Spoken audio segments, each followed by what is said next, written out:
So for most people, school is starting back up from the summer. Now, I know some people have been in school already, but for most of us, we are either going back next week or getting ready for meetings and coming back in the next 2 to 3 weeks. Some of us will be off until after Labor Day, but for most of us, school is starting soon.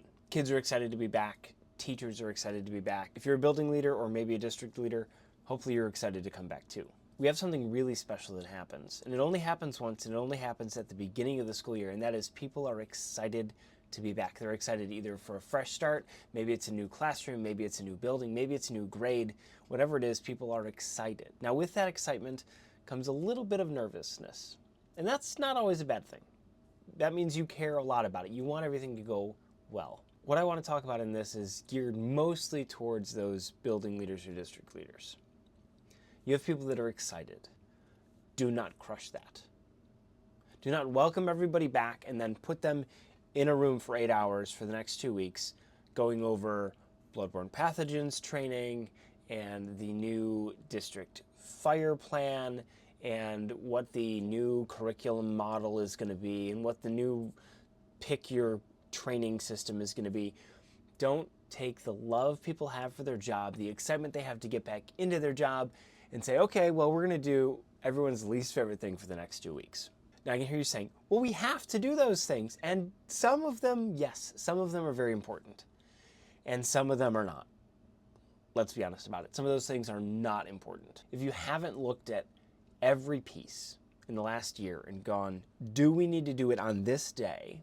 And do we need to do it in this way? Then I want you to ask that question about all those pieces. Do you have to do it that way? Is it necessary?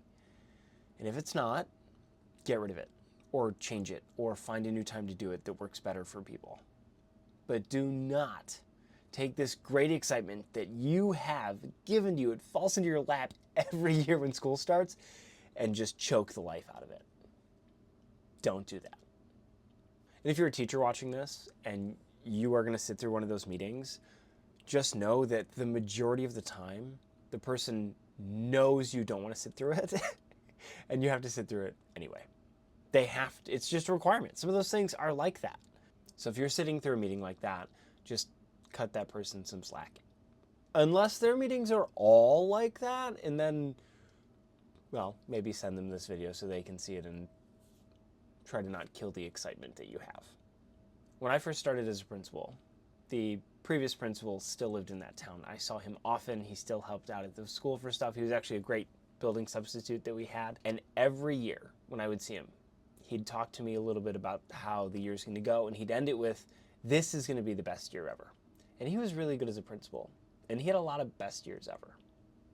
And so I would very modestly go, oh yeah, you know, we'll see. And he would stop, and he would turn to me, and he would say, no, this is going to be the best year ever. So that's my encouragement for you. Whether this is year 1 or year 40, this is going to be the best year ever.